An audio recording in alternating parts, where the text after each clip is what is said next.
did the knee thing. I did the knee thing where I waited. I have my knee in the right place. You know what I mean? It's saying we're live, but you know me, until I see it, I don't believe it is true. I have to see it.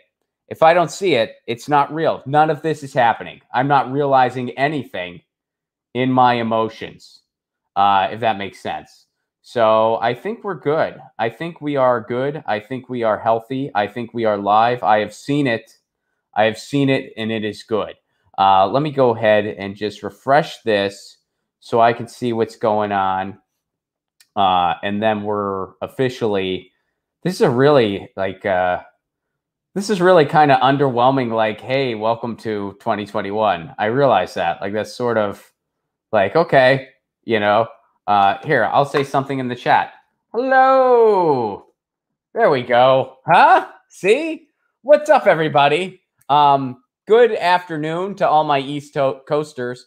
Good evening to all my evening folks. Everyone where it's evening where you're at. And good morning to all my fellow West Coasters. Welcome to 2021.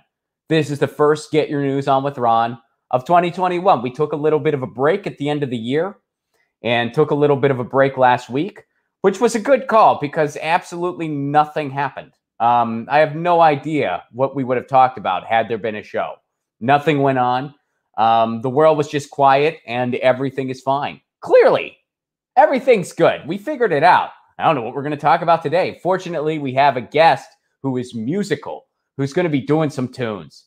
Actually, there's a ton of stuff to talk about. We know this. Happy 2021. Couple quick announcements. First of all, our friends over at ZT.com. Shout out to some of the sponsors of the show. ZT.com, ZHITEA.com. Their tea kind of rules. You can get their tea wholesale. You know I love the raspberry pecan. You know I love the Monk's blend. And guess what, guys? Keep your fingers crossed. We might be getting a Ron's roast. That's right. We were trying to think of the right name, but we might be doing a Ron's roast, and I don't want to give too much away because it's not confirmed yet. But if we do it, it's basically going to be the tea of my dreams. It's going to be for those of you who like tea, but still need the highly caffeinated oomph. We're working on something. Well, I'm not working on it directly. I'm just, it's the tea connoisseurs over at ZT.com, Jeffrey and his crew. But we may have some exciting news soon. You will be the first to know when and if it happens. Also, our friends over at TriageOil.com, TRIAGE oil.com. Trendy name makes pain oil that you put on your body. It has done wonders for my neck. Thank you for all the care packages, especially including the guitar picks. You know that makes my day. And he educates the public on cannabis issues, so check that out. TriageOil.com. All right, a little bit of good news to start our 2021, folks. You know that. One quick other thing I guess I need to mention. As you may have noticed already, for everybody catching this live over on the YouTube and over on the onlines, you may have noticed that, yes, we are in fact completely demonetized. The show is demonetized. That will be the case for a little while, probably, but I'm working on changing that. So for those of you who used to give super chats and stuff like that, you can't do that right now. There are other ways you can support this show monetarily, should you choose to. The biggest one being patreon.com/Ron Placone. For a give what you can level, you get all kinds of exclusive perks. You get stand-up clips not available anywhere else. You get the patron stream once a week, the replay of that. You get a patron Zoom show once a week, and I will make you a theme song. I've been making theme songs for the patrons. I just did one for Chris and Kylie. They're a couple in Central California. I did a love song for them, which feels incredible. It also makes me a little nervous sometimes when I do those. So I'm like, if these people break up, they're not going to be able to go to my shows anymore. I mean, what's going to happen? No, I'm just kidding. But I did a couple love songs, and that's been very fun. It's been very, it's an honor and very flattering to do that for folks, to kind of, it makes me feel kind of involved in, I wanted to say involved in their relationship. That's a weird way to put it. That's not what I mean, but you know what I mean. You know what I mean? Like, I feel like, oh, I'm part of their relationship, like that. This means something in their relationship, and I created it for them. I feel like there's no way to express that without sounding a little weird, but I feel like you guys know what I mean. Like you know what I mean. It's anyway. Patreon.com/RonFlaCode. That's the point. Because we are completely demonetized right now. But we got a little bit of good news to start out the year, and I want to bring this up. So, speaking of my Patreon, one of my patrons is a woman named Melissa, and she runs this shop right here, Recycled Reading of Vermont. If you're ever up in Vermont, please do check it out. Also, I did a theme song for Melissa.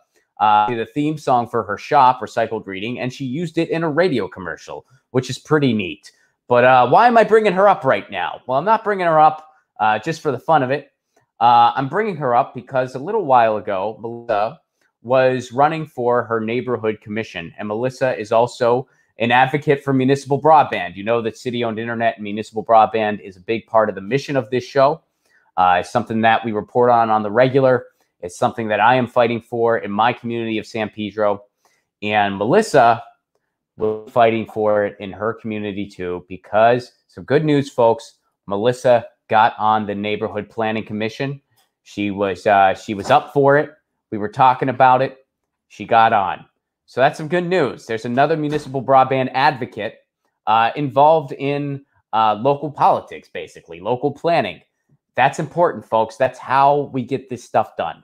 One community at a time. Melissa reached out for me for some resources, and I'm going to compile some stuff for her and send it to her. And I hope to be in communication with her to help her in this endeavor in any way that I can.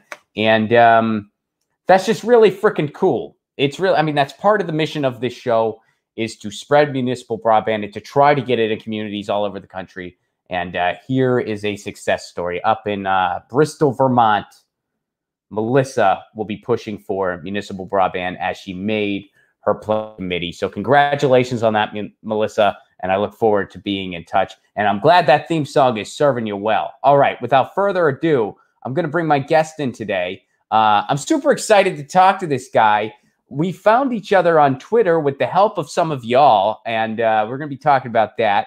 He is a hip-hop artist and a poet as well, and he makes some albums on his phone, which is really cool. So we're going to be talking some news of the day. Then we're going to be talking to him, and he's going to be doing some songs for us, which, you know, I never make anybody do music, but if you want to, they're always welcome to. And this guy wanted to. So please give a warm welcome to Mr. Jesse Jett. Jesse, what's up, buddy? How you doing? I'm good, man. Thanks for doing the show. Oh, man, absolutely. So let's we talked about this briefly off mic, but real quick. So how did I get turned on to you? There were a few people on Twitter. One was recently Marie Fonseca got your attention, and then April, Open Mind Texas. I think she was the first person when I first released Town Hall back in March that she had tagged you on it. And yeah, I've had quite a few people that have tried to flag you down about it, which again means a lot. Like, having support for the kind of music I do from a handful of people, I've said before, is worth a few hundred people if it was just kind of normal music. You know, the songs I used to write. Having people that want you heard means the world. So this is going to be a cliche question. So, and yeah, special thanks to everybody who turned me on to Jesse. You know, y'all who watch the show, you know that I love being turned on to new music and new art. And I appreciate you not giving up on me, because it's not, I don't see every mention that gets tweeted at me. And sometimes when you email me, you need to nudge me again. And I appreciate y'all staying on me when it's stuff that I should know about, like Jesse's music. So thank you all for that. Thank you, Marie. And then who was the other person you shouted out? Marie and April. Open Mind Texas is what she. Marie and April. Keep those minds open and that music flowing. So this is going to be a cliche question, so you're going to have to forgive me. Yeah, no. I kind of want to know. Is Jesse Jett like your real name? It is. Yeah. No shit, man. Yeah. Yep. Do you? Both of my parents were musicians. Wait. Have you ever thanked your parents? Have you ever thanked your parents? Because you really fucking should. Yeah. Like, basically, and my mom especially, she is very vocal on Twitter in supporting me, and politically one of a handful of family members that is like really on the same wavelength with me. Thank goodness. I would not be the musician or or have the opinions that I do politically had it not been for her. So above all, shout out to Mom. Love you, Mom. Right on, man. Well, yeah, Jessie Jet's a pretty badass name. I was like, is that legit? Like, if so, that's pretty solid. My mom and dad were both musicians. I think when they were eyeing a middle name, they were like, why not something that works as a stage name? So I started playing out in like bars and clubs wherever I could when I was around 14, and I didn't have to think twice for a name. Wait, what's your first name then? Jesse. I thought I misheard you. I thought you said we were thinking of a middle name. Oh, Jet is my middle name. Oh, yeah. Okay. Yep. All right. Okay. Mm-hmm. So you have an actual. You don't have to share your. I have a last name. Yes, I do. If you're on the run or something. I'm not a two-name person. I gotcha. Okay. Yeah. Okay. So Jet's your middle name. Yeah, that's. Yeah. Still, nonetheless, very cool. Yeah. Yeah. I was really excited. I thought maybe like, your last name, Jesse would be the biggest favor we could do this kid. Jessie Jet. That's pretty badass. What could we? Yeah. I mean, we were thinking like, I mean, there's ways you could fuck up a last name like Jet if you were just like, we're gonna name him Dimitri. Like that's like, hey, right? hey, do you want to listen to Dimitri Jet? Not really. I don't. What the fuck kind of music does that guy play? Yeah, they chose something that flows nicely. It's not nice. Not one of those cumbersome. Yeah. I want to listen to Jessie. So again, Mom and Dad, thank you guys. There you go. All right. This is just coffee, by the way. It's only 2:00. Well, I'm joining you. It's even earlier. I always call this my morning show, even though it's 11 in the morning. I'm like, I'm a comedian. This is a morning. It counts. Show. Yeah. It totally counts. And you're a musician. You get it. Yep. This exactly. is a morning show. So, yep. This is totally a morning show. So let's talk about. We're going to talk about all the things that have been going on over the weekend in regards to social media. Which, there's a lot. There's a lot, and I'm really glad you're the guest today because you recently got suspended. I did. Twitter yourself. This morning, I'm off of ban. I'm fresh out of Twitmo. I'm super excited. Man, this is like a new beginning for a bunch of us in so many ways. And it was simultaneously the best week to be gone and the worst week to be gone. Like, if there was ever a time to be forced off of Twitter, this was the week, and I was a lot better for it. But not that I didn't peek around once in a while, but I couldn't interact, so I just kind of spectator mode. You know, in some ways, it is sort of, you know, to invoke the Dickens thing, like it's the best of time and the worst of time, something like that, because it's like, it's insane everything that's going on, and but in a way, it's like, well, I don't feel pressure to weigh in right now because I can't. So I guess I just have to watch all this. With the frowny face, quite frankly. But so why'd you get suspended? What did you do? Of all things, of everything I've ever tweeted, it was what I said to the Bean Dad, the infamous Bean Dad. So I don't know who that is. Okay, so the Bean Dad, and God help me, I don't even know what he did. He was a blue check, so he was obviously of some significance to Twitter. All right. But he took the time to write out a multi-tweet thread about a life lesson he decided to teach his daughter when he was working on a jigsaw puzzle, in his own words, and his 6-year-old came up and was like, I want to open this can. And he realized he'd never taught her how to use a can opener. And so instead of showing her, he decided to make her do it herself and made the point that we will not be eating today until you can open this can. And goes through a lot of steps to really lay out for everyone how he, prepared her. Like, think about what the inventor was trying to accomplish when they came up with this. Look at it, study how it works. And according to him, it took 6 hours for her to do it, several meltdowns, and then she did. But he thought this was something to be celebrated, some sort of important life lesson that he deserved to share with people who have opinions.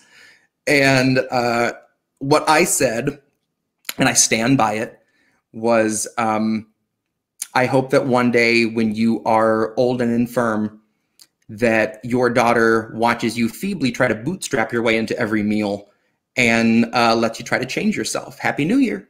Touché. And I thought of all things, Happy New Year would kind of glide it under Twitter's standard and practices. Like sometimes, I think I told you, I'll end something questionable with a please and thank you.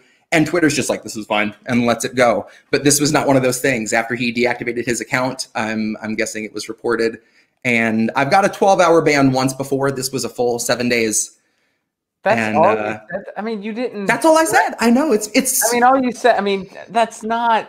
We all get old. we all will presumably be in that situation, exactly. and you're kind of just, Mhm. you know, kind of giving an input to Giving karma a nudge, you know? Yeah, well, and you're kind of pointing out why that may not have been a very constructive exercise, which Exactly. I agree with you. I don't think it was Mhm. either. I mean, look, and you know, I hate to be like, but this is just a fact of life. I am left-handed. Me You too. don't know? Oh, so this I might am. this might be This is- why it was something that you thought too, because Mhm. we both know how hard it is to open a fucking can. Oh my And, God, yes. well, let me tell you something, Jesse. I got a left-handed can opener in my late 20s.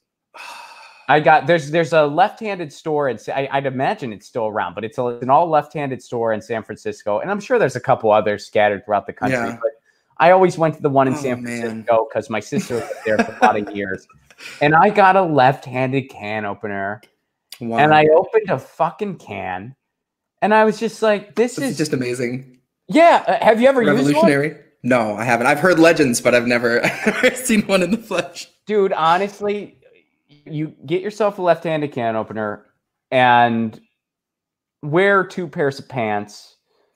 When you're gonna just pants. You're just gonna and all the left-handed people, any left-handed people watching right now are probably in the chat like echoing this, and all the non-left-handed people are like, "What the fuck are they talking about?" But I'm telling you, it is very hard. This morning, about an hour ago, my wife was cutting her hair, and she was like, "I'm just taking a few inches off. Can you get this one spot right here?" And she hands me right-handed scissors, and I'm like, "I sure can. Here you go." Yeah, I mean that's the other thing. It's like I could just be gumming at them at that point. It's not gonna work. Here is my best left-handed story ever, and I've told this before on the show, so some people may have heard this before. But when I was in, I think, 2nd grade, we had to use erasable ink. We could not use permanent ink. And a left-handed person cannot use erasable ink because you know how you write? You write left to right. So you're naturally going to smear every. Yeah. And none of my teachers it was just one teacher, and she was a shitty teacher. I had other good teachers, but you know, like in math, we used pencils, so none of those teachers noticed. But like one of my main teachers was not the world's greatest teacher, and she didn't put that together. That a left-handed kid can't use erasable ink, and I think I was the only left-handed person in my class. It's like I know I don't look it, but I am 95 years old, so the nuns beat the shit out of the rest of the kids, but for me, it didn't take. And my left, but yeah, no. But it's funny because my kindergarten teacher was obsessed with trying to make me do things right-handed. She just wouldn't have it. And thank God I was homeschooled from there on out. Kindergarten was my only dabble into the public school system, and I wasn't burned. And so I made it. Yeah, I went to Catholic school, and yeah, I think for whatever reason, I was either the only left-handed kid or one of like a few. And I remember one time my teacher held up my writing and held up another kid's writing. And and she goes, "Look at yours, Ron." And it was all smeared and messed up. And then the other kid was like, "Perfect." And she goes, "And look at this." And I'm just like, I don't. And she's like, "What's wrong with you?" And I didn't know. I thought something was wrong with me. And I'm like, I don't know. I don't. And then she's like, "Look at your hand." And there was ink all over my hand. And I was like really devastated. And I thought I'm clean. Yeah. So I went home, and this is the one time, man, you know, I know that people, you know, have like there's a lot of issues with like helicopter parenting that we could talk about. But there's just one time where it's like, my mom was totally like, it's badass that she did this. And I still don't know exactly what she did. This is all I know. I went home, and my mom saw my hands, and my mom asked what happened. And I told her about what happened. And my mom goes, "You're left-handed." And I was like, "Yeah, so," and she's like, "You can't," she's like, "Your teacher did that to you?" And I was like, "Yeah." And my mom's just like fuming. And I still think there's just something wrong with me. It's just like, nothing's wrong with you. Don't worry about it. And I don't know exactly what transpired between my mom and said teacher. I just know that the next morning my mom handed me a couple permanent pens, and she said, "You use these now." And I was like, "I don't think we're allowed to use permanent pen." And she's like, "You are. If there's any further problem, you tell me." Nice. Oh, that's and awesome. that was the end of it. I still have not used an erasable pen in my life, and I never will. Wow. Yeah. But, yep. So anyway, yeah, that's such a random suspension. It is. So, like, you didn't do, and this kind of gets into the theme of the problem that we're having. So, so Trump was suspended from Twitter permanently and suspended from a bunch of other stuff as well. And I don't know about you, but I've seen so many people just engage in this circular firing squad. And I think it's so painfully unnecessary. Yeah. Because it's like, it's a complicated thing. And you're basically giving people ultimatums where if they're not A or B, they're a fascist one way or the other. Where it's like, oh, well, if you have any problem with stuff Donald Trump did, then you're a fascist and you're okay with online censorship. Or vice versa. Oh, if you think that, and if you think that Donald Trump is, if you think Donald Trump should be suspended in any way, and you're not totally on Twitter's side, you're a fascist as well. Like every, whereas to me, the themes are the exact same as they have been for years now. Like there's a couple things that are, and it's totally reasonable for all of these things to be true at the same time. It is true that the social media giants have too much fucking power. They have way too much power. They're ruling on things they have no business or qualifications ruling on. They are private companies, so they can do whatever they want. But they have become so big and so essential to our political conversation that they should be forced. They should have to follow the free speech laws of the United States. They should have to do that. Well, that's the thing. We hit a point where suddenly they're above them, and they have such a say and command in policy that if they police themselves, terms of service, I mean, and their interests are in the best interests of whatever politician they want. So it's tough. It really is. It's very tough. But then on the other side of it, these people are just like, well, should Donald Trump have been suspended? I don't think that's necessarily a yes or no right now, because here's the way I see it. If Donald Trump violated free speech laws, I'm all for him being suspended. But I also know that whether he did or not, that is not Jack Dorsey's decision. That is not Mark Zuckerberg's decision. And that's the conundrum we find ourselves in. Did he violate? He definitely might have. That's why, like, I'm not I'm totally not like I have no violin for Donald Trump at all. Correct. And yeah. So, well, here's the thing. Here, let me show you. Let's pull this up. So this is their official explanation. Here's the kind of circumference of all this.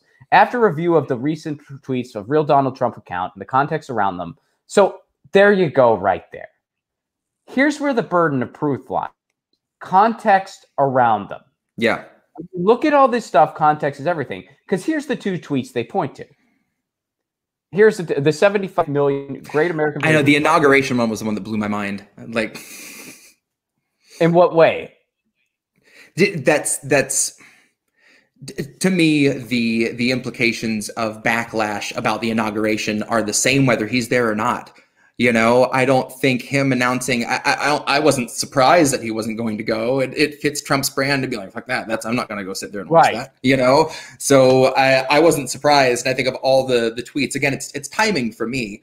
Do I think he should have been deplatformed for inciting violence? Yeah, fucking years ago. We've known for a long, long time and watched it happen, and it's not until the very end, right when we want to be able to weaponize that censorship up against everybody for the next however many years, then that's the perfect place to start. And it's heavily nuanced, and that's why it doesn't translate well on Twitter. If there's one thing that text, it's like. No, sorry, I didn't mean to cut you off. No, go ahead. I was just going to add on that. Yeah, like when you're arguing these complicated things, 280 characters at a time, and you're giving people these amazing where it's either all A or all B. And if you're anywhere in between, you're just one way or the other. That's absolutely insane. Because in reality, all of these things can be true at the same time. Like, yes, these social media giants have too much power. Yes, we need policy that catches up with where technology has left us. Yeah, that's true. They can do it. They are private companies. Doesn't make it right. And also at the same time, Donald Trump may be in violation of free speech laws. And if he is, I'm all about him being deplatformed. Yeah. I mean, it's all these things can be true at the same time. But here's the problem, kind of like what we're like getting back to this thing, their burden of proof is here. They don't have to prove anything. Yeah. And neither does Facebook when they do anything. They're acknowledging that it's the context around these tweets. Exactly. It's not and just context is so open to interpretation that it's just, if we say so, it's just as arbitrary as we want it to be, you know? Right. And they don't even know, because they're private, they don't even know an explanation this thorough. Yeah. They really don't, as far as the absolutely. law, which gives you, and all these people who are saying like, well, you know, it's just a platform, it's just a private company. Okay, if the case, and I get it, I do agree that Twitter is not everything. There are other means of communication beyond Twitter. I certainly agree with that 100%. Yeah. But Twitter has become a very, very instrumental part of our political discourse. And if you are going to argue otherwise, you need to explain to me why the corporate media and pretty much all news media references Twitter on a daily fucking basis. Exactly. Yep. Yeah, a long time ago, those someone's tweets became just kind of a substitute for news. You know, it started on the Weather Channel. That was innocent enough. It's like, hey, here's what someone thinks about the weather. But all of a sudden, it's just CNN was pulling up tweets, and that was just, it was all about getting a conversation going. Every time they use that, let's open up a dialogue. Let's talk in circles. Let's just, you know, boil everything down and down and down until there's just nothing. Yeah, I mean, and so that's. You know what? I bet if Jack Dorsey was left-handed, your account wouldn't have been suspended. I bet. That's absolutely what it is. Just a side note. I really think if that guy I've experienced left-handed bias a lot. Tell you what, as a musician going into the first guitar store when I was a kid, my parents walked in. They were like, "Hey, he wants to learn guitar," and they were like, "Well, he's young. You should just make him learn right-handed." And they're like, "No, he's left-handed." And they were like, "Oh, fuck that! You should just make him learn right-handed." And they had to really push to get, you know, the guitar that I wanted. And a part of me understands why they said that, in that as an adult, I can walk into the most massive guitar store and there's thousands of guitars. And I go, "Where are your left-handed guitars?" And they go, "Those two over there on the wall." Exactly. And one of them's a child's guitar and one of them's, it's just like, so that's, it's very interesting, all the different things that are just inherently designed for right-handed people, you know, from jobs I've worked before, equipment, operating a forklift, you know, there's an awful lot of things just like, I guess I need to be right-handed for this now. So this could be like a total different conversation for another day, but I am actually one of those people who did just right-handed because, you know, a right-handed guitar was just it was just put in my hand. Like, I don't think my parents even knew that there was such a thing as a left-handed guitar. Yeah. And my grandfather taught me my first chords, and he was just right-handed, and I don't even know if he knew there was such a. So he just taught me some chords, and that's how I learned to strum. Like, he taught me basic chords. And well, you know what? I used to have this joke in my act. You know, I loved my grandfather very, very much. He taught me my first 3 chords. I never bothered learning any. Yeah, those are special. I was like, that's all you need. That's all you need. I got it. But and my dad and grandfather both played, and were both right-handed. So a lot of times, if one of them got some like 12-string guitar or whatever, and I wanted to play it, I couldn't strum with my right hand if you had a gun to my head. So I would hold it left-handed, chord backwards, and try to strum up. And I've got 2 songs in my bag that I can do like that in case someone ever says, "Here's the guitar, show me what you got." And I can still, you know, fumble through something. But strumming with my right and chording with my left is just not in my wheelhouse at all. Yeah, I mean, some people have said like there is an advantage to picking with your strong hand. And I don't know if that's true or not, just because I just learned right-handed, and it was just to the point where it just felt right to me. And by the time like they were considering trying me out on a left-handed guitar, I just wasn't able to. I couldn't play left-handed. Like I couldn't do it. It just doesn't, you know. So I don't know. Had that been put into my hands first, maybe. Because the other thing that I always did as a kid was I always I'm right-footed. My right foot was always my strong foot when in kicking. Then what I used to do when we would just play like pickup hockey is I would, let me know if you ever did this, man. Did you ever, if you played pickup hockey, because so many hockey sticks are just right-handed. Yep. Did you ever do that thing where you just like bent the blade with your foot the other way? Did you ever do that? I used to do that. No, I always just had to curl them however I could. Oh no, man. I would just bend the blade the other way, and it never worked, and it ruined the freaking hockey stick. Yep. It ruined the freaking hockey stick, but that is what I do. Oh, that's funny. So yeah, I think that's pretty much to sum up the Twitter conversation. I don't know if there's any more to it than that. Like and all these things coincidentally be true. Like, and if I had to bet, and let me ask you this, if I had to bet, if we actually had a proper process for this, other than just social media moguls can just decide what is and isn't free speech.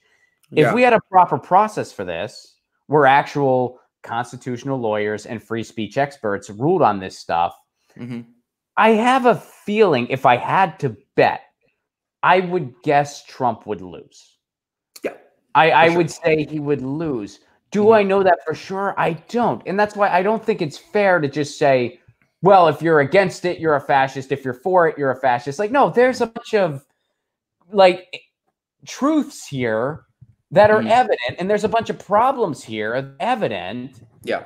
And you know, like so, yeah. If someone's like his First Amendment rights were violated, well, no, technically they weren't because they are a private company. But that's not the way it should be at this point. As someone that's watched so many people be suspended or banned for everything from the really obvious to just the really innocuous, that you realize that it's not based off of what you say. It's whether or not they want you quiet. You know, it didn't take a lot of paying attention during the primaries to just watch that happen to accounts left and right. And this is just the biggest account it's happened to. And just like every other instance, it's obviously up for debate for some people whether or not it should have happened. But when my wife asked what I thought about it, I said, you know, in a perfect world, we would be able to universally say that neo-Nazism and white supremacism is a danger, and that those ideas are unsafe on any platform. But we're not, because our government can't condemn that. Never has been able to, you know? So once we're at that point where we can universally say that, then we can have a safe space where, yes, there is, you know, freedom of ideas, but if you're advocating for the extermination of a race of people or whatever, that obviously there's no place for that, you know? And there shouldn't be. But we're unfortunately, no matter how many people want to point that out, our government and the people that make those decisions seem to really want to drag their feet and hem and haw over whether obviously violent groups deserve to have their voices heard, you know, no matter what the consequences are. So it's again, the nuance is, you know, overflowing, but we're at a point where it can't be a black and white issue, unfortunately. I wish it was. You know, I really do.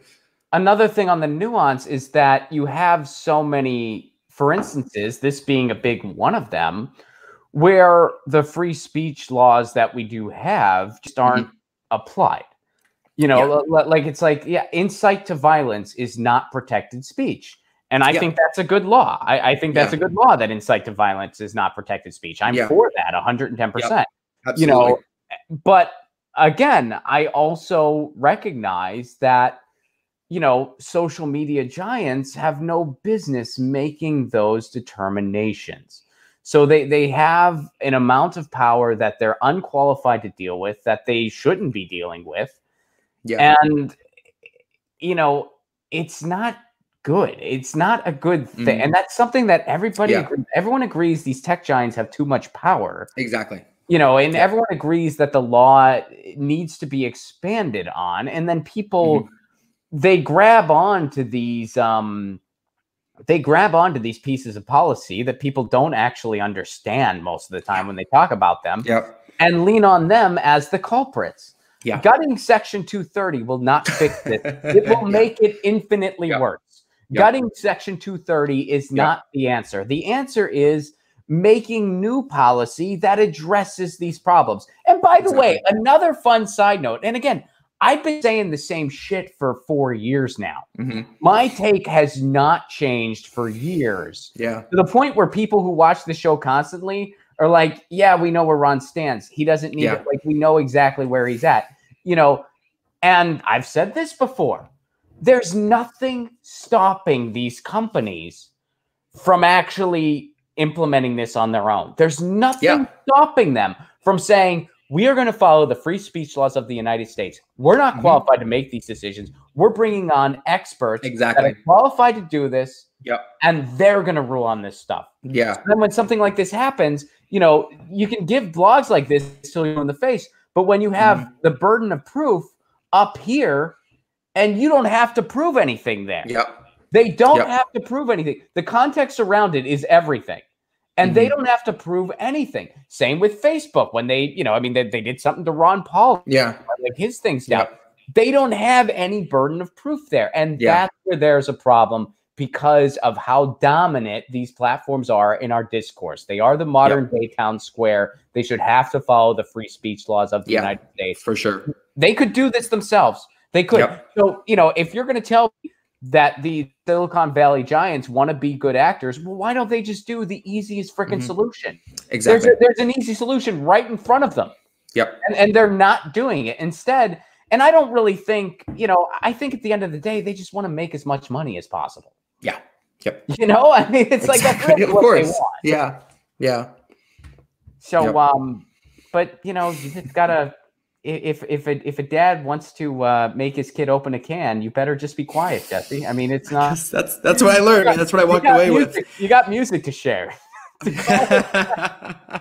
Now I'm curious. If whoever suspended your account, I am curious if they are left-handed, because if they are, that is an area where the word traitor is quite appropriate. They are a traitor to folks like you and I, Jesse, the left-handed people of this world. Very true. And I will not stand for that. All right. So I don't know if you saw this morning, but you can rest easy. Our government's going to save us. They're moving forward on impeaching Donald Trump. Thank God. Okay. He has a lot of time left, and this is going to. So here's what's going on. Democrats file impeachment article. That's going to pay somebody rents. It's perfect. I don't know about you, but my landlord said performative impeachment acts can count for rent this month. So the rest of you are there you go. Good. A trio of House Democrats, which doesn't that sound like the most boring fucking bar excursion ever? Hey Jesse, you want to go hit up the brewery? I don't know, maybe Ron, who's going, me and a trio of House Democrats. Runner up for that contest that you wanted. Instead, you got a meet and greet with a trio of House Democrats. Sounds like the worst fucking outing ever. A trio of Cash value 2/100ths of a penny. How can you lose interest in the first sentence? Trio of House Democrats. Oh, I stopped giving a shit. I mean, a trio for a couple of Republicans, I'd still stop giving a shit. Don't get me wrong. I wonder if the grass grew. Yeah. I wonder if the grass grew. Hey, Jesse, you want to hang out with the trio of House Democrats, or we could just watch paint dry and kick ourselves in the balls? Which I can't decide. What should we flip a coin? I know what, the other day I actually watched paint dry at my job. There were several things broken, and I went over to the computer and found a 10-hour loop of paint drying, and I put that video on the big screen, and that's what was playing while we were just in crisis mode at my job. And then you had to open a can with a right-handed can. They're like, open this can, Jesse. That's my Twitter hell, is forgetting how to open a can and just having to sit there and fumble for eternity and just really want beans. It'll change your life. Story of my life, honestly. Yeah, just fighting to get in a can of beans. You use a left-handed can opener because it's sometimes when you're using it, you will forget that it is a left-handed can opener. So you'll be and you'll really dig into it, and then you're trying to do it backwards, and then the can just like, oh wait, this is meant for me, and then all of a sudden it's just so easy, and you just open this can, and The Simpsons did an episode on it, and it really is, that's an accurate episode. But all right, so they're moving on with the impeachment thing. They're charging him with inciting a mob of his supporters to carry out a violent attack on the Capitol in a bid to overturn Joe Biden's election victory. Now, again, if we live, this connects to everything we just talked about. If we lived in a world where the free speech laws of the United States were actually applied to the modern day town squares, which are social media platforms the size of Twitter and Facebook, then there would actually be a process for this. And they would actually determine that, yes, he is guilty of this. And again, if I was a betting guy, I'd say they're going to find him guilty. But we need a better process for all this other than just James Dorsey gets to, or Jack Dorsey just to decide whatever he wants. And Mark Zuckerberg gets to decide whatever. If I had to really boil it down for someone that just hopped in and needed to know my opinion, it's like, do I think he should have been kicked off at some point? Yes, but I think it should have been everybody making that decision and not a private company getting to make that decision. You know, that's what it boils down to for me, I guess.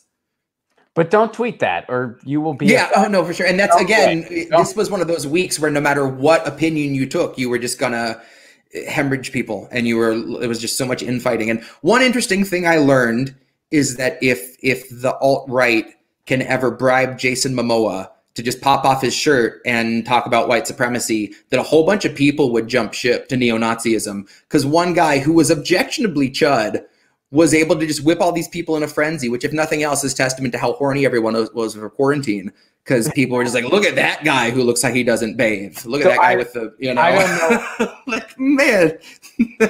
I mean, I guess I'm going to feel out of the loop right now. I have no idea who that is. Okay. One of the guys that stormed Capitol Hill wore a wolf head, had the American flag painted on his face, and all the And again, it's name.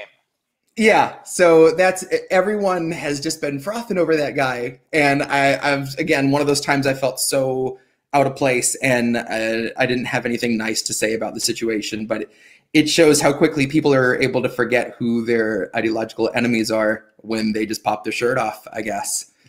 And I feel like for me, it's opposite. If I were to take this off right now, no matter what someone believed with me, we would have to part ways. That would be the end of it. Your screen would just get so white that it would mess your computer up. So here's what they're doing. And again, this is one of those, they're able to do this, but they weren't. I mean, first of all, it happened like the Capitol Hill thing happened. They went on vacation. They just went on vacation. And then we were just like, what the fuck? Hey, great job, officers. We're out. Good job. We're going on vacation. Oh, you're going on vacation. Okay, all right. We'll do like a performative impeachment thing, maybe. Yep. Are you serious? That's your response? Exactly. Okay. You drive a tough bargain. Tell you what, we're going to make another Patriot Act. It's like, what? Fuck. But I mean, because that's another thing. The tweets that I found most helpful during this weekend, and there were very few of them, and the ones that I found I did retweet, were the people who were saying, look, here's what's not going to solve our problems. What's not going to solve our problems is another Patriot Act. What's not going to solve our problems is more surveillance. What's not going to solve our problems is Silicon Valley, dictating whatever. What's not going to solve our problems is, banning apps because, they're banning Parler, which I don't know anything about Parler. I'm not on it. I don't think I ever will be on. I have no use for it whatsoever. But it's like, well, okay, if they're going to ban Parler and then they go and they ban Signal and they ban something like WhatsApp and they ban because people and just in general, if you're going to blame a communication vehicle for people organizing, I mean, that's just Did you blame the printing press when it happened back in the day? Yeah. Like, what sense does that make? That makes zero sense. Our system is the problem because guess what? People clinging to a demagogue, which at the end of the day, that's what this is. This is people clinging to a demagogue. Who clings to a demagogue? People who are either desperate or unheard. And you saw some, and I'm not trying to downplay the people. I mean, there were some despicable people at that Capitol Hill thing. And I'm not trying to give anyone a pass whatsoever. There were white supremacists. There were neo-Nazis. That is despicable beyond comprehension. But people cling to a demagogue when you have a system that has just left people out in the cold. Yeah.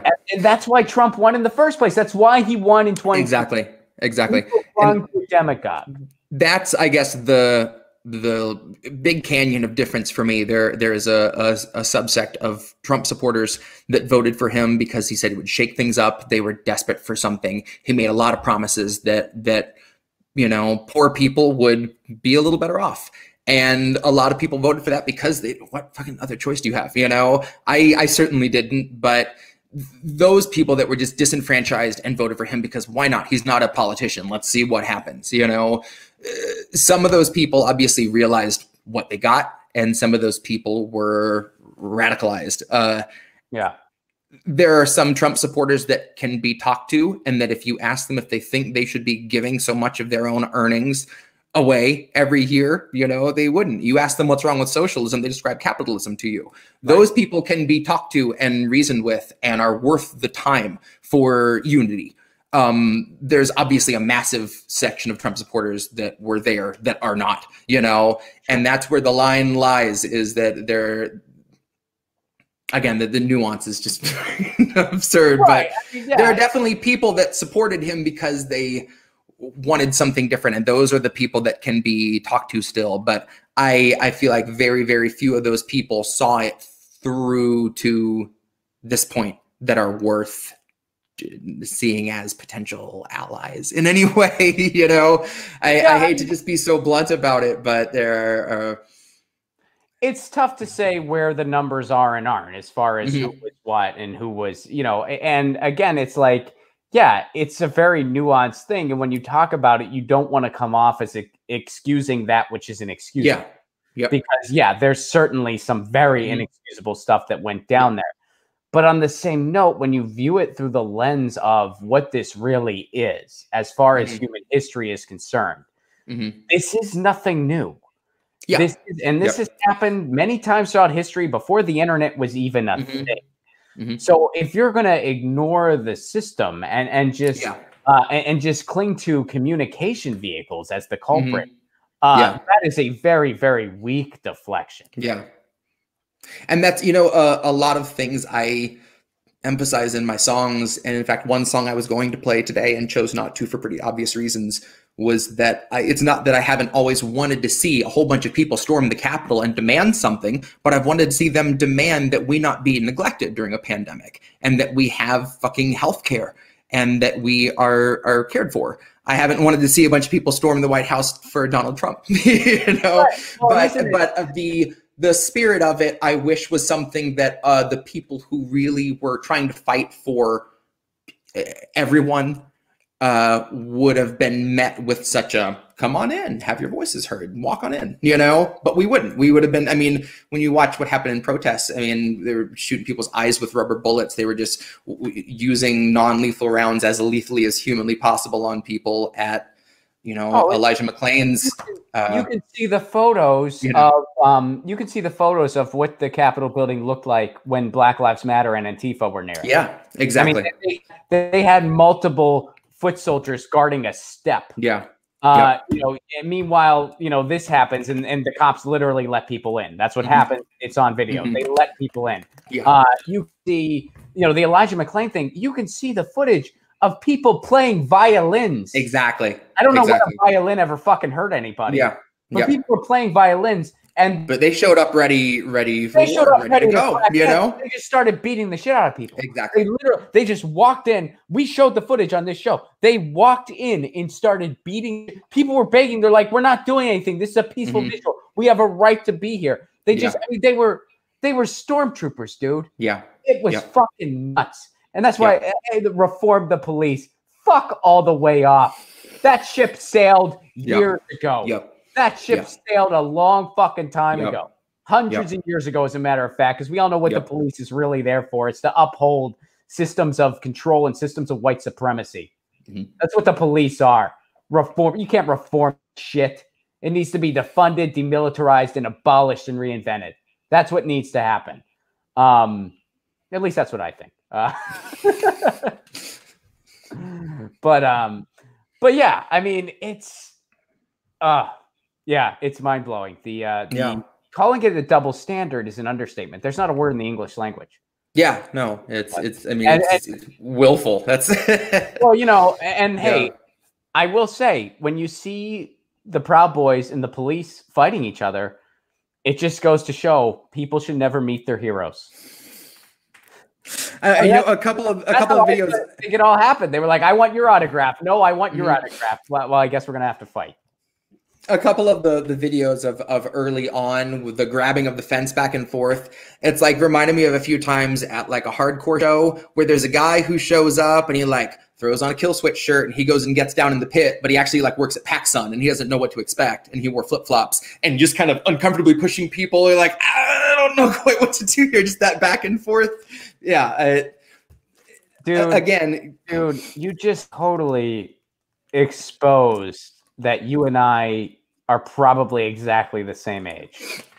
Or if we're not, you started going to shows. If you're younger than me, you started going to shows when you were 4.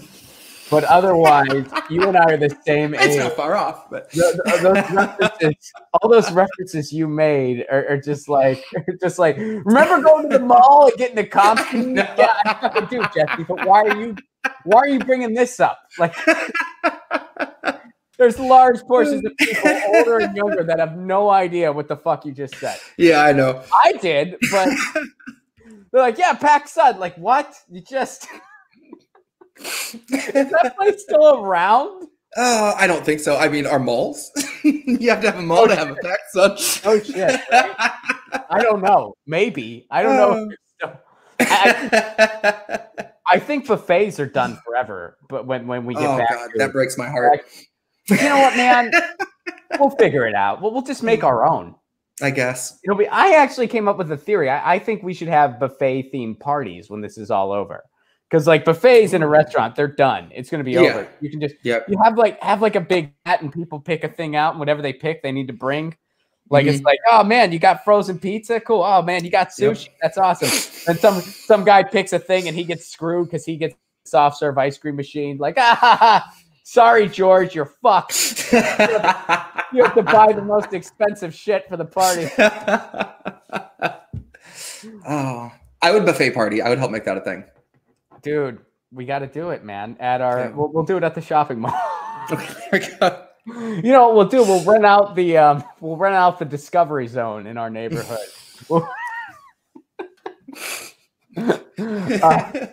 When February 15th, we're the husk of PacSun. We're because Kill Switch that's a hardcore band from like the early aughts, right? Are they still around? They are not with the singer that sounded like Tom Jones anymore. They got their old singer back. But the guy that guy, he's not with them anymore. Yeah. All right. How's Poison the Well doing? Let's unpack all this. You know what's funny? Poison the Well played in my hometown. I grew up in Panama City in Northwest Florida, and Poison the Well came to do a show downtown, and we were stoked because it was one of the bigger name, metal bands that was going to come through. And about 10 minutes before they took the stage, 2 teenage girls started fighting. One of them threw the other through the front glass window of the place. They shut it down. Show was over, and that was it. That's the legend of the Panama City Poison the Well show. R.I.P. I saw them in. We lost a lot of good men that day. I saw them in Indianapolis for my birthday one year. It was when I was in college. I went to Indiana University, which is about an hour south of Indy. So we drove up to Indy for a Poison the Well show. I'm not a big hardcore guy, but they were one of the hardcore bands I did like. Mm-hmm. And then I like some of like the 80s hardcore. Midwest, they get a little intense with their hardcore. Like Midwest, like on the coast, it's a little more chill, I feel like. But, well, depending on the era you're talking. But like in this era, we're talking early aughts when you and I were having a PacSun. Yeah. It's like when you and I were getting slushies and shopping at PacSun. You're like, we're going to talk about all this on a podcast someday. Well, let's talk about you and then get to the music, man. So When did you start doing hip hop? Like how? I mean, I've written poetry for a long time, especially around 2008 during the housing crisis. I started writing a lot of political, mainly poetry. And I put a few kind of experimental hip hop things on a SoundCloud in around 2010, 2012, that phase. But it was all just very abstract, nothing super political. And I only had a couple songs that ever were. And one of them I played once at a gig when I used to live in the Florida Keys. And I had a guy come up to me, the obligatory drunk guy that needs to come up and put his arm around you and tell you what you should do with your career guy, with prophetic opinions, but doesn't remember where his drink is, as the quote is. And he came up and was like, man, your set was great, but you can't do that fucking political stuff. You can't do that. Oh, and dude. For some reason that hit me. So I was like, why can't I? Why shouldn't I do that? And obviously I know why I shouldn't, but that stuck with me a lot. And it wasn't until honestly when COVID started rearing its head, right at the end of February. In fact, the last gig I got to play out with people was on my birthday. It was on February 28th. And shortly after that, we started lockdown, and obviously that's what I was writing about. But once that kind of uncertainty about the future started creeping in, and my wife works at a hospital, so it's not like she isn't exposed.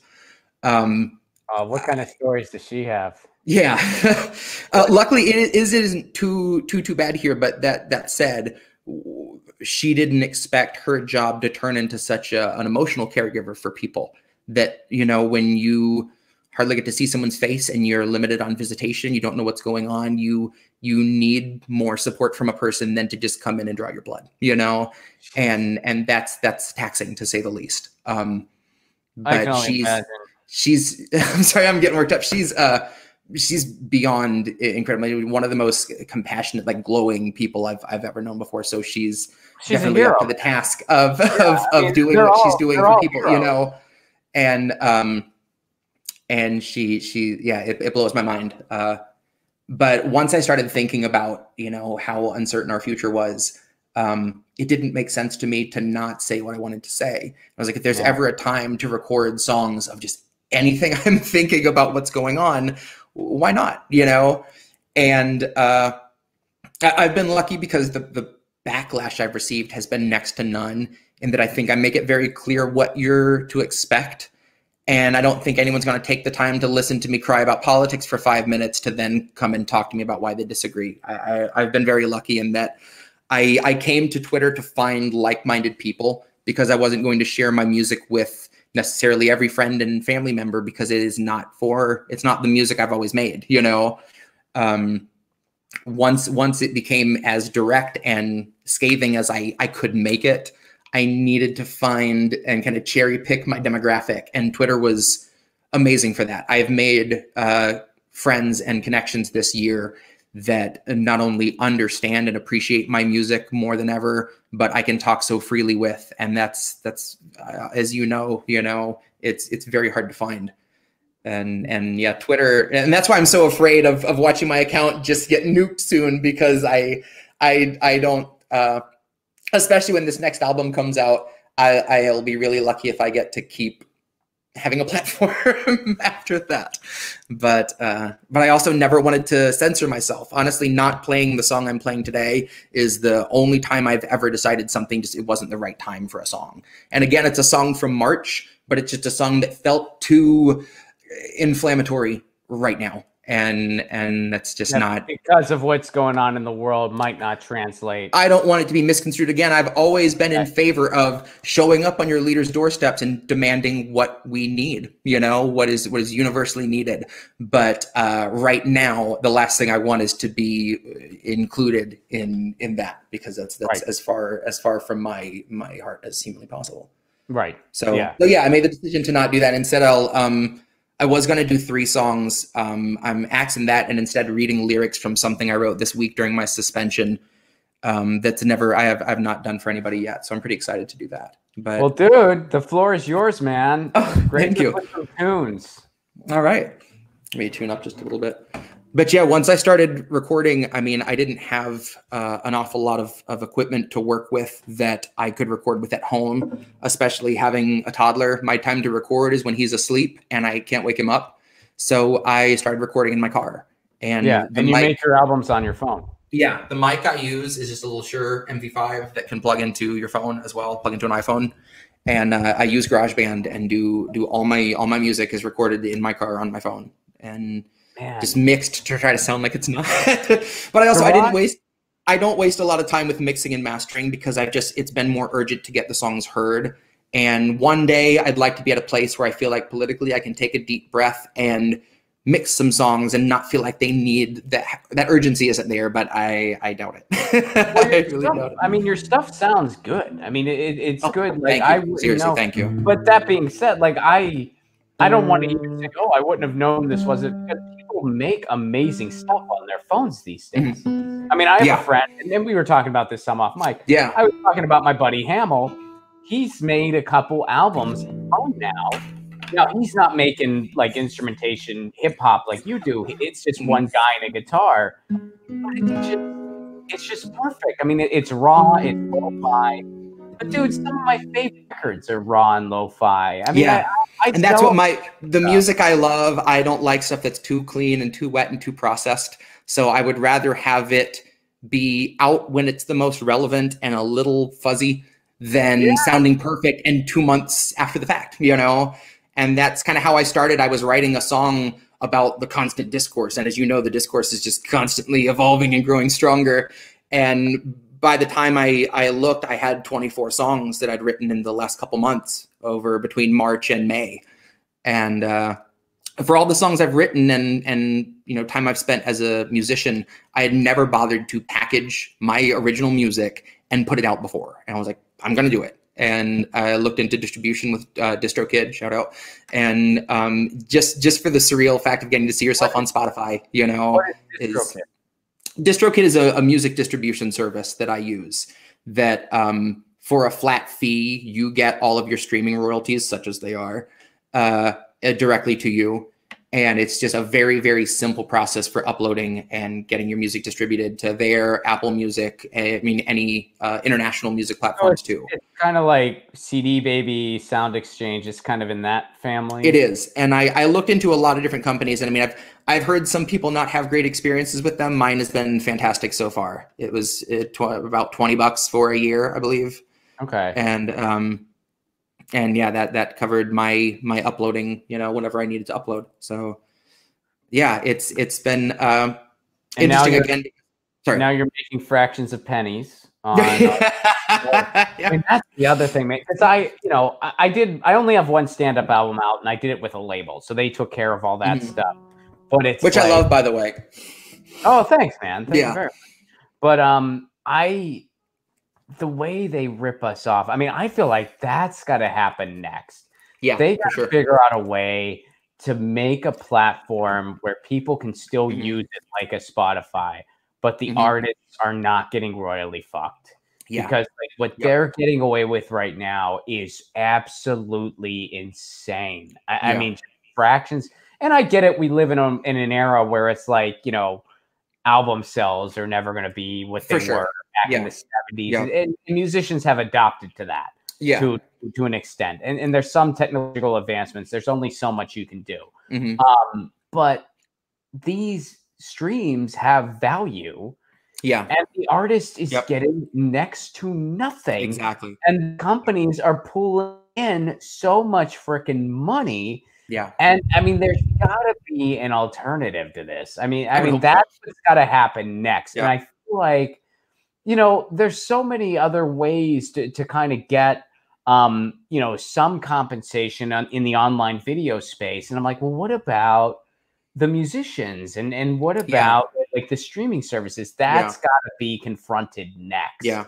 Yep. And, you know, and because I feel it's good comic, but I guess it's good for me because at least for the music I make, it kind of keeps me honest because you certainly can't grift making very, very radical political music. You know, I mean, I have my music on Spotify so that it can be heard by more people. But if someone wants to contribute to what I do, it's Bandcamp is the place where I really put the most current updates.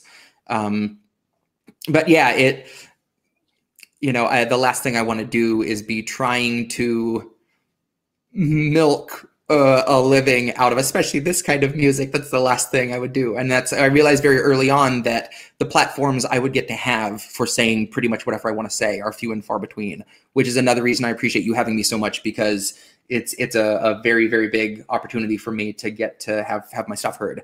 And that's really the extent of what I want to do. I wouldn't want a label or anyone telling me that you have to change your opinions for anybody else. That's not why I'm doing it. Well, if I sell a couple albums, that's cool. I can, just buy surprise my wife with a dinner here and there or something. But it's, I don't know. I kind of like being in the niche I'm in. I'm very, very happy with that. I don't have any desire to, to really change that. You're going to inevitably collaborate with other like-minded people. And I did actually, it's funny you mentioned that, Awkward, the hip hop artist, he was one of the first people, other musicians that someone connected me with. And we spoke quite a bit, and he asked me to produce and write a chorus for the 10 Demands song, which was not only a really, really fun collaboration to do, but seeing the response it's gotten. And I'll never forget the day that Susan Sarandon tweeted about it and actually typed my name out. I ran around my job screaming, which for them, they didn't need to know the context. That's really nothing new for me. But it was still every one of those... time they asked me to open a can, I run around. Right, exactly. I was homeschooled. I didn't learn this. Congrats on that, man. That was really awesome. And he and I are actually working on an EP together right now as well. Because again, there are very few artists that do this. My list of potential collaborations peaks at Run the Jewels and JPEG Mafia was another rapper who was the first person I heard who you listen to and you think you understand his politics, and then he takes a jab directly at you as well, and you realize he's going after everybody. And that was the first person I heard do that. There's an album of his called Communist Slow Jams that I have yet to meet the person that can listen through there and find something they don't disagree with, but still it's universally brilliant. It really is. And he was one of the first people. The strange famous folks have been on this show. Sage Francis, B. Dolan. Awesome. Folks like that. And then, there are, and I wish I was more hip to what's going on in hip hop. I'm really not, but there's like anarchist hip hop collectives. Yeah. There's so much cool stuff going on. And it's cool that you're putting your, like kind of putting your foot in the sand and saying, this is who I am. This is what I do. Because it's like your collaborative network is only going to expand. Yeah. All right. So let's talk more rock, man. I want to hear some tunes. Let's do it. I'm going to mute myself and the floor is yours. All right. So this is a song off of the album that I'm going to be putting out on Inauguration Day. That'll be called Inauguration Gift. This is the second song I actually wrote revolving around a Nancy Pelosi sample, which usually for this is called Sunday Morning Number 40. But yeah, here it is.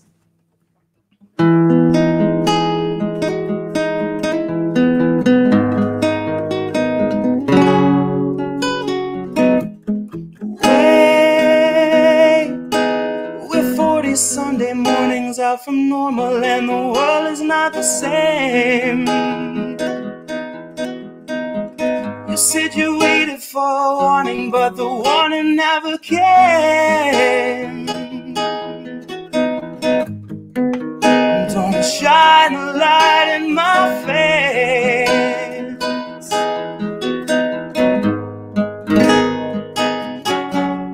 Nancy's gonna cut you a check too late. 2 years after your funeral's paid, 2 years after the grave, she'll be a little stronger for all of the dollars she saved. Watching you wake, watching you cling to your family, slipping away. Watch her do nothing but pray. Watch her condemn the Republicans, take them to brunch and then shrug it away. Now watch us be outraged half of a day, then pick a new hero to face our leaders. Think they could beat them playing the game they played since Pelosi had real human blood in her veins. They're all one and the same, sold off stock and they all maintained that the risk was benign and the virus was tame. So flash forward and 40 Sunday mornings fade, 250,000 people in its wake, and a cruise ship sailed today. So motherfucker, don't shine a light in my face. No. With 40 Sunday mornings out from normal and the world is not the same. You said you waited for a warning, but the warning never came. Don't shine a light in my face. You said you waited for a warning, but the warning never. That's awesome, dude. That's awesome. That's great. That's a great song, dude. I love, whenever I like listen to hip hop or especially like if it's being performed, like I'm always I love the way y'all and especially you did in this track where it's like there were some lines in there that were incredibly sincere, and also the whole thing was sincere, but like we're incredibly like cutting. But then there were lines in there that were also very funny. Like I laughed a couple, and they were very funny lines. And I, as a comedian, God knows I celebrate that very much. And I think it's like, as a listener, like sometimes you get in your head a little bit where it's like, am I allowed to laugh? Is it okay to laugh? Yeah. It's a funny line. No. Is it okay? And now, for me personally, now sometimes I'm a little bit on the receiving end of that because this year, because of some of the stuff I started doing with Jimmy on the Jimmy Dore Show, I do rewrites of political protest songs. Like I did a rewrite of "Love Me, I'm a Liberal." Oh yeah. I did a rewrite of "Ain't Been Doing Nothing If You Ain't Been Called a Red," and I'll kind of notice people wondering if they're allowed to laugh, and it's like, no, you're still supposed to laugh. Yeah. I know I'm not doing stand-up right now, but these lines are meant to be funny. Yeah. And you're totally allowed to laugh. So especially with this, anywhere where I could inject a little moment of levity, even if it's dark humor, which is about all there is.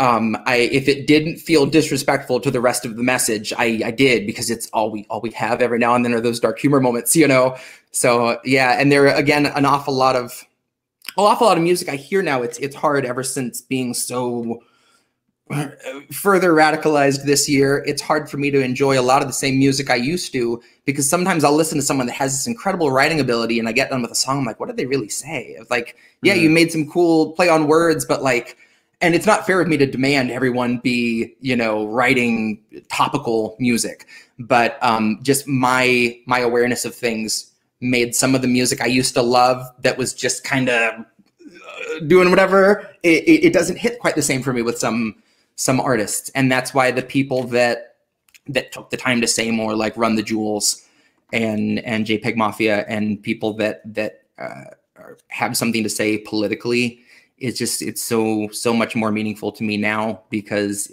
as you know, any stance you take is polarizing to somebody. And there's always someone to take issue with what you say. The most safe thing you think you could tweet, someone will show up to shout you down. Or someone made a great point once that you can go onto YouTube and look up any of the classics, look up like Beethoven's Fifth Symphony, or look up Fur Elise, and there will be dislikes on that video. Someone took their time to go be like, fuck this song, Not that I'm equating myself I've been waiting but years. No matter what, nothing is exempt from that, and it's important to realize that. So. Well, I will occasionally post like just like a picture of a sunset or something and wish everybody a nice weekend. And even that, there are people that get offended somehow. Yeah. They get mad about that. I started doing this thing recently. I live near the water, and I started doing this thing recently where it's like I'll look out into the harbor, and I kind of realized that I have no freaking clue what any of these boats do. So I started like making these. Oh, I love the nautical report. Oh my god, that killed me. Yeah. I'm just like, yeah, it's kind of fucking cool looking. And someone got mad at that. They're just.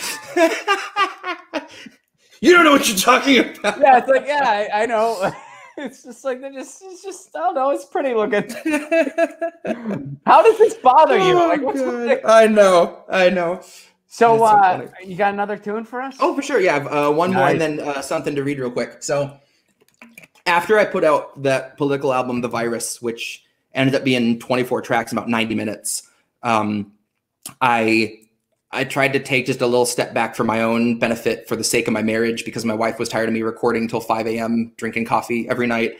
And I made one song that was kind of a goof, that was like a 50s doo-wop with kind of a nuclear winter theme to it. And so many people were like, you should do more of this. I would absolutely be here for an EP. And so I did. So I did 5 songs and just released it a few days before my suspension, called The Geiger Age. That is kind of a range of 50s styles in the end. Some doo-wop, some kind of lounge, and then one that feels a little bit more kind of old country folk, which is the song I'm about to do, which is the title track from The Geiger Age.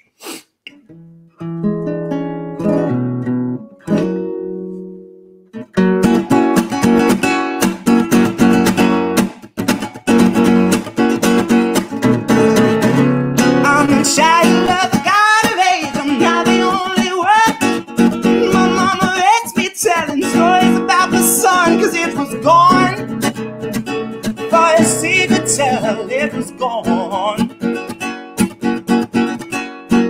blocked out by the smog, and if the smog ain't moving on, that sun is gone. Now my eyes have seen the horrors of industrial disease. My mama raised me telling tales about the trees, 'cause they were gone. If all my mama knew, the trees were gone. Roasted inside out, and ain't no soil fit to sprout. Those trees are gone. Now she had an optimistic streak, or maybe she was scared.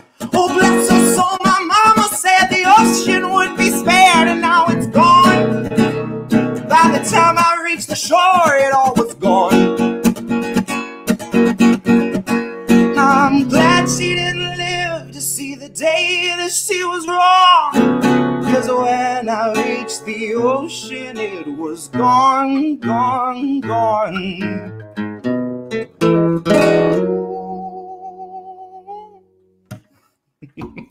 Man, you gotta set up pipes, my friend. Damn, you can sing. Thank you, man.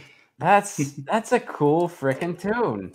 Awesome. Thank you. So, it's very different from the other stuff on there. That was one if there's any modern country that I love, it's Sturgill Simpson, especially for how willing he was to just start calling out the commercialization of country, them trying to label something as outlaw country when it's just the most homogenized, Nickelback crossover kind of pop material. And his stuff has that kind of, first of all, his lyrics are phenomenal, but that was one song I was like, originally it was a little bit slower, and I was like, you know what, I want to just try to go full Sturgill on this as much as I can, and I love that song. I was really happy with it. Well, that's another area where people don't realize, because I lived in Nashville for a number of years, so I was always like, whenever someone's like, do you like country music? I'm like, first, define country music. Exactly. Because that is depending on who you are. I love Patsy Cline. Right. It's just like, if you're talking. But it was country western, I think, was that cutoff. Because like Patsy Cline, oh God, what's Marty Robbins is one of my favorite artists ever. Did like Big Iron and El Paso and stuff like that. That's such a different kind of romantic western vibe to it. But well, I mean, like Steve Earle, Cash. I mean, like all those guys, and a lot of there's still a lot of stuff that is branded outlaw country that in reality is just like roots country Americana music. Yeah. And a lot of it is lefty, a lot of it is anti-war, a lot of it, and people sometimes overlook the fact that like, oh, that's all part of Nashville too. Like that's not, like Nashville's not all just my dog, my truck, America. Like that's there. That's certainly there. But that's not all that's there. And for sure. I mean, I really got to tip my hat to folks like Jason Isbell and folks like the Drive-By Truckers that will keep on carrying that banner, like whatever metaphor you want to throw in there, like to make that. And then folks like Todd Snyder, like the real outlaws that have been holding down the fort in East Nashville and places like that for a long time. And it's like, you know, that's the Nashville I celebrate. And so, yeah, if someone asks me, do you like country music? I always have to ask, what exactly? Exactly. Define it. Yep. Because when and where. If you're talking about this pop infused, country inspired, you know, Southern rock that is entering their hair metal phase as far as what they look like. Is. I don't like that's garbage. That's exactly it. That is what it is. Like, yeah. Somebody else came up with that theory, and I forget who it was, but they're like, the country, like the pop country world, which is like the easiest way to just sum it up, the pop country world, like the CMA world, however you want to brand it. They're like typically about 20, 30 years behind everyone else. Yeah. So like they're in their late 80s phase where it's like long hair, double bass pedals, and like really polished. The snare still goes yes! this massive splash out. Like, you guys get the Def Leppard drummer just for this song? Yes, they don't know. Honestly, a lot of those folks live in Nashville now too. No joke, and like, and so that's and people still buy CDs. All the, I mean, I still buy vinyl, but like, you know, they still buy CDs. They don't even need the digital download card with it, and that's the phase they're entering. So it's like that stuff is just, you know, recycled Southern rock. Like, and it's all just the same idea. I mean, NPR did that segment where they played like 6 songs at the same time, and they had the exact same. I know. Anyway, all right, man. So what's the last? The last thing, and it's funny. This was one of those things when I wrote these lyrics the other day. I could tell this is going to be one of those songs where I'm going to do 3 different versions with 3 different beats, and it's going to be so hard for me to find the one that I feel like really gives this justice. And I feel like, especially right now, it might be best to just do it straight. So I'm just going to read it straight. This is another one that will end up being on the album coming out on the 20th. Obviously, the last song I have to record for that album. This is called Lockheed Martin OnlyFans. I guess I was born with the curse of foresight. I knew Joe was only going to represent the war side. And that said, I just came to fight. You can keep the ore flight. Save the surprise and the gasp when the shadow of the fascists have cast is on your doorstep in the glow of your porch light. Save the surprise when the grid goes down and we go underground to lick wounds in the gloom of a torchlight. While up in the sky, a blimp glides by with a sign like New Year's 2022, brought to you jointly by Pfizer and Coors Light. While the centrists observe from a comfortable courtside. Right in the thick of the action behind a partition, we're in a morbid position, a plague of evictions born a comorbid condition of the cancer of wealth. I fantasize that I canceled myself, hands on your head with your best laid plans in the well. There are no more answers, questions go back on the shelf. Now all Joe's donors, a quick show of hands. How many of you sub to the Lockheed Martin OnlyFans? How many are loyalist patrons for the Raytheon Patreon? Occupy Iraq and send 1 million off into the great beyond. Coo yourself with the safety on. True to yourself in as much as you dutifully spew out of mucus of QAnon. You can't convince me the Capitol wasn't surrendered with every intention of digging us deeper down into the treacherous webbing of censorship, ebbing your speech and dissension so you can't hold Biden accountable, not in his mentions and not in the streets. Know to the end that Joe will defend the elite. That Joe won't embarrass McConnell, but Joe's not embarrassed if all of your children are hungry and weak, too hungry to speak. Joe is fresh out of empathy, fresh out of policy, but he'd love to know, what was your favorite ice cream flavor to eat? Back when you used to eat. I guess the road isn't rocky for people who thought we were free. They'll believe what they read, and Joe's here to lull them to sleep. Just counting us down by the dozens, the culling of gullible sheep led to the slaughter by media tyrants and government thieves. These are the leeches who stubbornly suck where there's nothing to bleed. These are the tumors that forced us to crawl on our knees. This is the home of the brave. This is the land of the free. One was foreclosed in 08. One was condemned in 16. Fuck yeah, dude. Wow. Remember, if that doesn't inspire you, check your freaking pulse. Check your pulse if you don't feel. And I think that's a big part of man. Thank you, man. I made a point to. Are you going to have music under that, or how are you going to? I am. You know, it's one of those. What I will probably end up doing is not an actual beat per se, because I want that to be able to be heard. And I don't want to make, no matter what, there's that changeover when you take a spoken word piece and conform it to music, that the flow has to be more rigid. And I feel like this works better, more conversational. And if there was just a little ambience underneath it, this is probably what's going to close that album out. I feel like that's a good place to. Dude, I think that's awesome. I mean, hey man, if you want to try, I have a coffee can. You want me to go grab? No.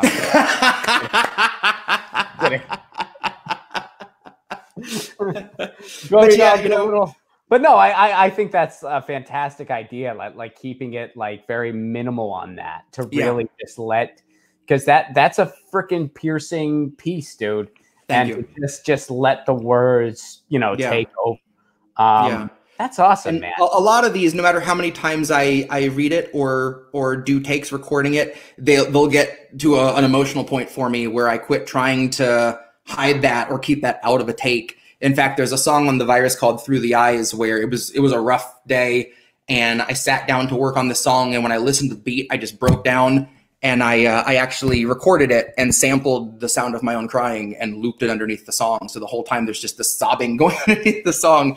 But between recording in the car where I'm in my garage and there's nobody around and being able to be as loud as I would like, and also knowing that, sorry, I think my mic just came undone a little bit there. You're good. There's there's something. The chat's loving you, by the way. I'm peeking at that. Yeah, the chat loved that, especially that last piece. They thank love you. the stuff. Thank you. I mean, gee, if you have time, I'll shut up and I'll do one more song. Actually, I wasn't going to, but I have a short one that I'd be happy to pull Dude, out. send us off. Yeah, if you're down for one more, send us off with one more. Okay, and cool. then of course, after that, you got to tell everyone where to find everything. All right. So.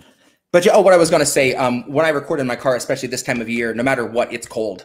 And I can see my breath when I'm doing vocal takes. So you can hear a lot of times that shudder is the fact that it's 27 degrees. And I'm in multiple layers in my car, holed up, trying to record. This is a song off of The Virus, which it's weird to do without Nancy, but I sampled Nancy Pelosi's Ice Cream interview. And I have a back and forth with her in the beginning of the song, her explaining how the suffering of America's homeless give her nourishment, and that's how she gets all of her energy. So obviously I won't have Nancy with me on this one. This is called Speaker of the House.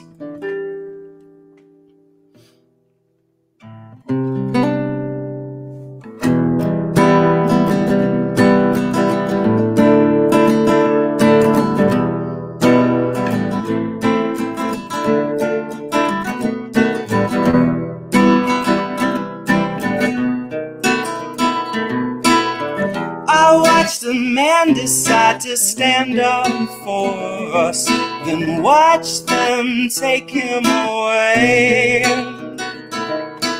So I'd hate to break down your respect for the process, but the process won't be safe.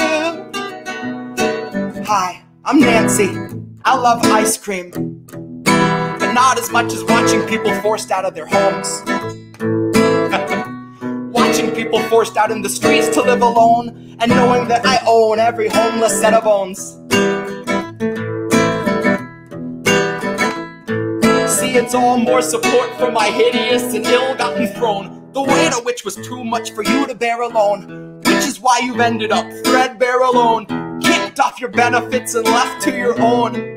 See, the diner that you worked at was told it could open up its doors, but there's no clientele, and it's probably just as well because half of the staff didn't last, so they can't come to work anymore. You can't expect a corpse to pull itself through the door to flip omelets for $8 an hour anymore. So make your own food, clean your own floors, fake your own news, honey, fill a whole morgue. Get a film crew out front, but don't let them in the doors. Just keep it frontline heroes, America's soldiers, you know the score. God knows Joe knows the score. I watched a man decide to stand up for us, then watch them take him away. So I'd hate to break down your respect for the process. The process won't be safe. So stop telling telling me that the election's so important. Start telling Joe he needs to rein in his supporters. Oh, that's right, Joe can't even rein in his tongue behind his resin molars. Well, pardon me for asking for some faculties from someone who is vying to control us. I mean, the man is not quite yet speechless, but you could bet he's soulless. And if you thought he would stop the greatest threat that ever held a public office, he might have been Joe's equal in the ignorance department. But I can guarantee you we will finish what we started, a rabid coalition of activists and politicians, sex workers, educators, artists, those of us that followed Bernie so close and fell the farthest, who will not falter until all of us are cared for, regardless of whether it would serve a profit. No, I am not a leader or a teacher or a prophet, but I am here to proudly say today's the day I start campaigning for the role of Speaker of the House that we will build from the bones of the old Congress. And when I say bones, I do not mean framework or stones. I mean literally bones of that old guard keeping us from progress. I mean tonight's the last dawn before things get their darkest. The calm before the storm and the slow before the harvest. Tonight's the last dawn before things get their darkest. Nice, man. Nice. Nice. So where can everybody go to learn more about you and to check out your stuff? On Twitter, I'm Jesse _Jet. That's, I mean, mainly all my updates are there. The most new music gets put on Bandcamp. I've kind of drug my feet with YouTube a little bit. Which is it just jessejet.bandcamp.com? Yeah. Okay. Yep. And I have The Virus, that political record, as well as The Geiger Age up there right now. And Inauguration Gift, the next full-length political album, will be on Inauguration Day. Nice. jessejet.bandcamp.com. Follow him on Twitter, Jesse_Jet. Jesse, thanks so much for doing this, man. Oh, man, seriously, it was such a pleasure. Anytime. I loved it. Blast. I love the tunes, man. And for everyone watching, thank you so much for tuning in. It is good to be back. Yes, we are demonetized. It's a weird place to be in. But if you want to support the show on the sustainability end, if you have some to spare, patreon.com/Ron Placone. If you are on stable ground, that's the best way to support the show right now. And Jesse, check him out, jessejet.bandcamp.com. And again, man, thanks so much for doing this. I hope to have you back to play some more tunes. Yeah, I'd love to. It's a blast for me, man. It makes my job really easy. I just get to listen to great music. And we'll be back tomorrow with Dr. Richard Wolff. Dr. Richard Wolff's going to be on the show tomorrow. I'm really looking forward to chatting with him. And in the meantime, you know the drill. Lucy, she's asleep on the couch. I always point to her napping on the couch. But Lucy says meow, and I say peace. Peace.